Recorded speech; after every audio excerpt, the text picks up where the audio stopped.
اللہ نے میرے نبی کو کیسا بنایا؟ ایک بدو عورت ہے، ان پڑھ عورت ہے، ام معبد الخزاعیہ، وہ میرے نبی کا حلیہ بتاتی ہے۔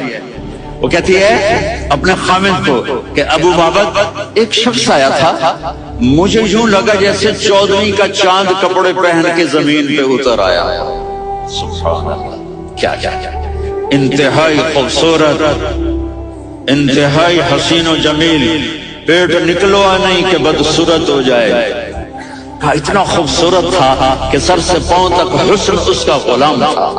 اس کی آنکھیں بڑی موٹی، حسن و جمال آنکھوں میں، اور پلکیں بڑی لمبی۔ یہ عورتیں یہاں نکلی لگا لیتی ہیں نا لمبا لمبا کرنے کے لیے، تو میرے نبی کے قدرتی یہ بال لمبے تھے حسن کو بڑھانے کے لیے۔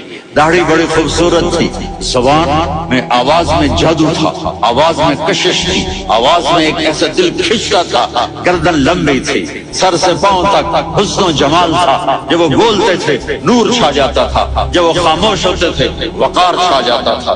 اور سوا البطن والصدر، سینہ اور پیٹ برابر، سبط القصد، سیدھا قد تھا، سیدھا قد، بالکل سیدھا قد، عریض المنکبین، چھاتی چوڑی تھی، طویل الزندین، بازو لمبے تھے، رہبر راہا، یہ ہتھیلی بڑی چوڑی تھی، چوڑی ہتھیلی سخاوت کی نشانی ہوتی ہے۔ رہبر مسیح القدمین، پاؤں اتنے نرم تھے لگتا تھا اس پر تیل لگا ہوا ہے، اور پانی اس سے یوں نیچے